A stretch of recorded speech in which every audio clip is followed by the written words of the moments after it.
এবার হযরত ওমর রাদিয়াল্লাহু তাআলা আনহু তরবারিটা কোষমুক্ত করলেন।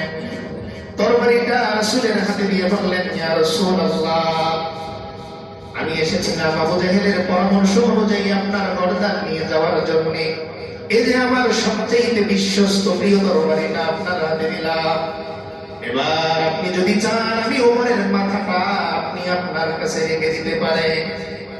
রাসূল করিম সাল্লাল্লাহু আলাইহি ওয়াসাল্লাম তরবারিটা আবার কোষের ভিতরে রাখলেন, বললেন, ওমর আমার সাথে পড়ো, আশহাদু আল্লা ইলাহা ইল্লাল্লাহ ওয়া আশহাদু আন্না মুহাম্মাদান আবদুহু ওয়া রাসূলুহু। দলিল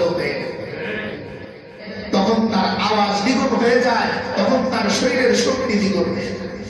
এজন্য হযরত ওমর রাদিয়াল্লাহু তাআলা আনহু প্রথমবার রাসূল সাল্লাল্লাহু আলাইহি ওয়াসাল্লামকে যখন হত্যা করতে আসবেন তখন প্ল্যান করেছেন নীরবে আড়ালে, আর ইসলাম গ্রহণ করার পরে বাইতুল্লাহর ছাদে দাঁড়িয়ে ঘোষণা দিচ্ছেন প্রকাশ্যে। এর মানে বোঝায় ইসলাম মানুষের দিলের মধ্যে কি তৈরি করে? শক্তি তৈরি করে। দেখবেন একটা নামাজ পড়ে এরকম রিকশাওয়ালা, নামাজ পড়ে না এরকম একজন বড় বাড়িওয়ালারও দৌড় দিয়ে। এটা তার কিসের পাওয়া? সততা এবং তার ঈমানের পাওয়া। এবার ইসলাম গ্রহণ করার পরও যখন তিনি খালি হাতে বাড়িতে আসেন তো ওনার বিবি ওনাকে জিজ্ঞেস করে যে এখন তো আপনি জানেন যে আমাদের জন্য ওই পশু শিকার করা খাওয়া হালাল, এখন আপনি ছেড়ে দেন। এবার আমির হামজা রাদিয়াল্লাহু তাআলা আনহু বলে, ও বিবি, ইসলাম গ্রহণের আগে আমি পশু ছেড়ে দিতাম পশুকে সম্মান করে, আর এখন আমি পশু ছেড়ে দিই পশুর মালিক আমার রব্বুল আলামিনকে সম্মান করে। তিনি আমাকে যে এই মাহাত্ম্য দিয়েছেন, এই সম্মান এই ইজ্জত দিয়েছেন যে আমি একজন মুসলমান এখন হয়েছি, এই আল্লাহর প্রতি ভালোবাসা এবং শ্রদ্ধা রেখে এখন আমি কি করি? শিকার ছেড়ে দিই। কোনদিন তিনি আর স্বীকার করতেন না, যেতেন ঠিকই কিন্তু খালি হাতে ফেরত আসতেন। তো এইরকম একজন বীর বাহাদুর তখন রাসূল সাল্লাল্লাহু আলাইহি ওয়াসাল্লামের দলের লোক, তিনি দাঁড়ানো। রাসূল সাল্লাল্লাহু আলাইহি ওয়াসাল্লাম মাথা নাড়তেছেন যে না, ওকে আসতে দাও। বারবার তিনি তাকান, ওনার হাতে তীর, যে শুধু একবার ইশারা দিলে এই তীর বিদ্ধ করবেন কার বুকে? ওমরের বুকে। কিন্তু রাসূল সাল্লাল্লাহু আলাইহি ওয়াসাল্লাম মাথা নাড়েন, আসতে দাও, কারণ খবর তো এসেছে আল্লাহ ওমরকে কি করেছে? ইসলামের জন্য কবুল করেছে। হযরত ওমর রাদিয়াল্লাহু তাআলা আসলেন, ওনার মনের নিয়ত কি কেউ জানে?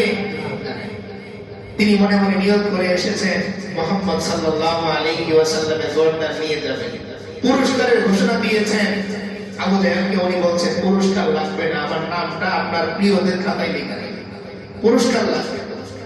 সামনে যখন বসলে রাসূল করিম সাল্লাল্লাহু আলাইহি ওয়াসাল্লামের চোখে চোখ পড়ল, একজন আরেকজনের দিকে তাকিয়ে আছে। কিছুক্ষণ তাকিয়ে থাকার পর তরবারিটা কোষমুক্ত করলেন। তখন সাহাবায়ে কেরাম অবাক হলেন যে এতক্ষণ চোখাচোখি হওয়ার পরে তো আর তরবারি বের করার কথা না, কারণ রাসূল করিম সাল্লাল্লাহু আলাইহি ওয়াসাল্লামের চেহারা মোবারকটা আল্লাহ তাআলা এমন নূরের খন্ড বানিয়েছিলেন যে এই চেহারার দিকে যে তাকাতো সে মায়া করে যেত, আঘাত করতে পারত। এবার হযরত ওমর রাদিয়াল্লাহু তাআলা আনহু তরবারিটা কোষমুক্ত করলেন। তরবারিটা রাসূলের হাতে দিয়ে বললেন, ইয়া রাসূলুল্লাহ, আমি এসেছিলাম আবু জাহেলের পরামর্শ অনুযায়ী আপনার গর্দান নিয়ে যাওয়ার জন্য। এই যে আমার সবচেয়ে বিশ্বস্ত প্রিয় তরবারিটা আপনার হাতে দিলাম। এবার আপনি যদি চান আমি ওমরের মাথাটা আপনি আপনার কাছে রেখে দিতে পারেন।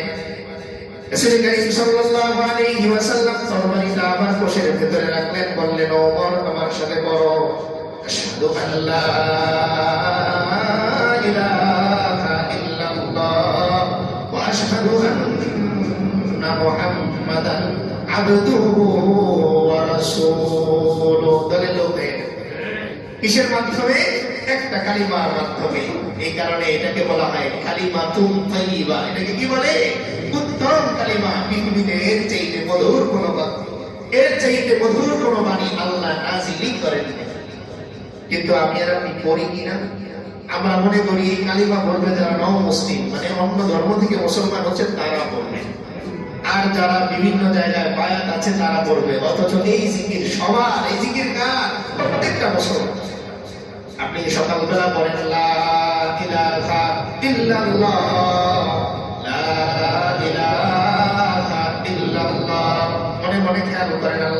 কোনো ইলাহ নাই, আল্লাহ ছাড়া কোনো মাবুদ নাই, আল্লাহ ছাড়া কেউ খাওয়ায় না, আল্লাহ ছাড়া কেউ দেয় না।